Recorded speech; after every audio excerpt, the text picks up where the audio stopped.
Cinema যখন চোখে জ্বালা ধরায়, গরম কফির মজা জুড়িয়ে যায়।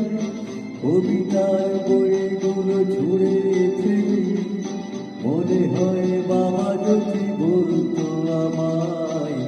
আয় খুকু আয়, আয় খুকু আয়, আয় খুকু আয়,